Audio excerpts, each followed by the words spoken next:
Then I found that why should I restrict only to Pune or Maharashtra? There are people are making automatic machines all over India.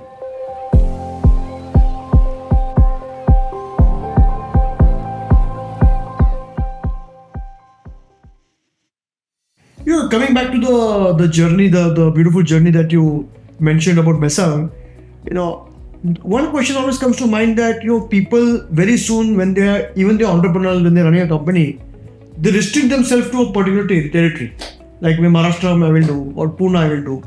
But I believe that you took the vision not only to pan India, also now globally. So how did you take Messung as a name from a small company in a small workshop, a guy doing design in his garage, to an all India company? And can you just throw some light on that? If that for a couple. शुरुआत में when I first got the first order from Kirloskar Engines and XLO, and then I got a hint to go to Escorts Motorcycle Division, then to go to Asian Precision Machine, then to Micromatic when Mr. Goindi was there in Ghaziabad. He introduced me to Majestic Park Auto. So Majestic Park Auto gave me one lead in Ludhiana. Then I found that why should I restrict only to Pune or Maharashtra? There are people are making automatic machines all over India. So then I started going to Bangalore. Parachute Sadhan Yantra, Mr. Goindi introduced me to Ace Designers in Bangalore. Ace Designers were making lathes. And so I went to Ace Designers. HMT I was already going in Hyderabad. So I went to HMT Bangalore. HMT Bangalore was making gear hobbing machines and all. And then I said, okay, everything seems to be similar. Then I went to Chennai. And Chennai में तो एक line से सब TVS Sundaram Rane Brakes के factories लगे. Correct. Everybody makes parts for automotive. Everybody wants to make a large number of parts per day. Everybody requires SPMs. तो everybody requires a PLC. अगर मैं नहीं जाता था तो वहाँ पे Siemens पहुँच जाता था. And I have cracked this thing of setting up system engineers. So many of your old employees left and started becoming your distributor. Yeah. That was also So पहला distributor बना Purohit in Leonardo Engineering in Bangalore. He was working in BMW. Okay. So I had been to BMW to sell my PLC. So then Purohit said, I want to leave my company and start my own company. So I said, okay, you become my distributor. So 86, 87 में Leonardo became. Then very soon Gokul Deshpande, CMOS processors became. So the journey is. तो जैसे distributors और system integrators आ गए respective cities में, तो then I felt that यार what is the harm in just giving them the product and at a lesser price, whereas let them earn money on selling the product too. So CMOS was able to garner the whole Chennai market. Key customers. Yeah. उसी तरह से फिर I appointed one of my ex-employees as a system integrator in Delhi, Glosser Automation, Mirza. Then Pankaj Gurpur, he was also working for Messung. He resigned, he wanted to start his own company. Atul Shinde in Kolhapur, he wanted to start his own business. So वहाँ पे अपना एक monograph करके पढ़ा OEM था कोल्हापुर में. So I made him the distributor in Kolhapur. ऐसे करते करते कुदरती हो गया. It became quite logical. A natural process. So good customers, good employees, good distributors, good product. The full bouquet was the success. So I had to focus on making reliable products. I had to focus on working on the design of the products and seeing to it that anybody has any difficulty, see to it that the technical support goes to the customer. And system integrators भी अपने जैसे गरीब लोग थे, उनकी किसी में पैसा नहीं था. So we had to support them for by giving them credit, by giving them products at a lower price, by providing them engineers. उनके engineer छोड़ गए तो यहाँ से अपने engineer जाता था. So we had a very loyal system integrator family around us. Coming as an add-on question to the current discussion point, we have seen companies like Blackberries and Nokias who are making good products and they suddenly got wiped out. So a key word here is that many companies, they come with good designs, good products, and they stop innovating. In Messung's case, we have seen that the innovation never stopped. So what was the magic pill, if you can showcase? One of the biggest assets in our company was our design department. Correct. Research and development department. And that department, we focused a lot. In the beginning, Mandia focused on it, then later on Humberdincker focused on it. But then we had Mr. Bordas and Mr. Rautmare and Mr. Munot and all these people. And R&D पे हमने खुद focus बहुत किया. And we could write our own embedded code. We could write our own stacks. We could design very complex boards. We had EMI, EMC testing equipment. So we could make very reliable products. And the mechanicals we could design from these industrial designers, you know.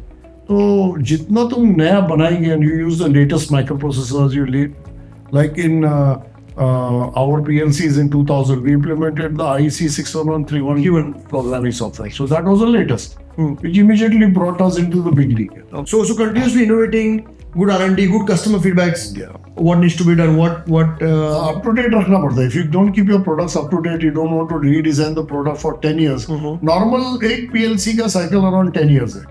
But in the 10 years, you have to take out 3 models of that. So by the time you are on the third model, your first model, like NG2, NG4K, 5K, we launched in 2000. Then NG2K Plus we launched in 2003. NG Next Gen we launched in around 2007, 2008. By the time we had already started designing the Nexto PLC. You have to keep making the products because our competitors like Siemens, Schneider, they are also making continuously the new products. Correct. Continuously they are making faster products, more tech savvy products, more software, more engineering. I also believe that very in the initial years there was a very big tie-up with a very big Japanese MNC, international company. You got on board for the India market. What was the journey like, and what value added you got for a bigger reach for the market or something? Would you like to share some thoughts? See, from 81, 82 till 92, 93, we were in an area where the license Raja was not there. Duties or license Raja was very much there. Duties were very high. Foreign companies could not invest in India, more than 40%. 92 to 93, our country went through a huge foreign exchange crisis. They came out of it with some assurance to World Trade Organization that India will open up the market. Now to open up the market, the finance minister at that time, Manmohan Singh, had to reduce the tariffs. They had to allow 100% investment for foreign companies. First they went up to 60%, then 100%. I realized that very soon a lot of foreign companies will come to India and they will bring technologies and all which our Messung own R&D may not be able to cope. Correct. In retrospect, it looks that it was not necessary to worry so much. We could have matched with the technology. But at that time, I felt that we need to tie up with a bigger company. Hence, we tied up with a multinational company and we were making our own products as well as selling their products. The advantage with that was that they were not only making PLCs, but they were making variable frequency drives, Many good quality HMIs. They're making servo amplifiers, motion control products. So our basket became bigger. Rather than PLC, we were selling a large variety of products.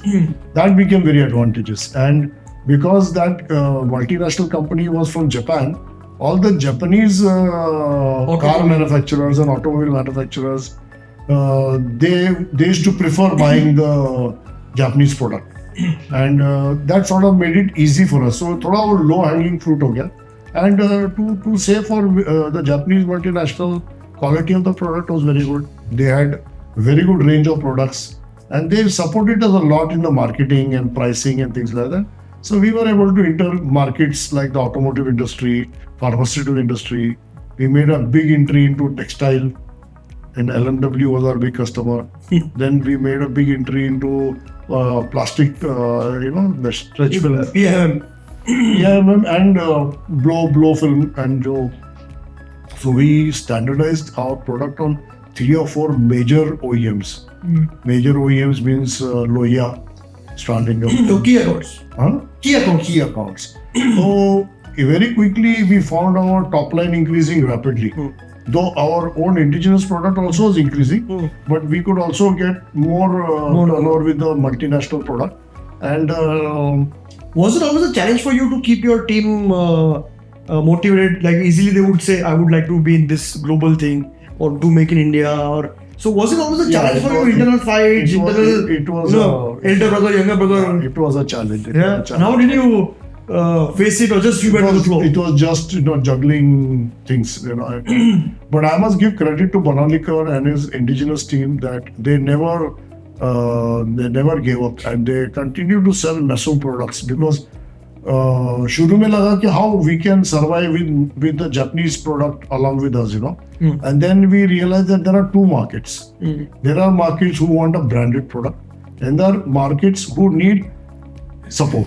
They want somebody ke you stand with us, we want to install that. So they would prefer to buy a Messung product. Right. And of course, there was a price parity between the Japanese product and our product. But then we got a good thing. And our domestic product sales also stabilized, our foreign sales also stabilized. But the foreign sales were now able to compete with Siemens and Dropline. Right. So suddenly, if you see in 2010, we were number 3 in the automation business, in industrial automation business in India. First was Siemens, second was I think was Rockwell, and third was Messung. Schneider also was behind Messung and the Japanese company.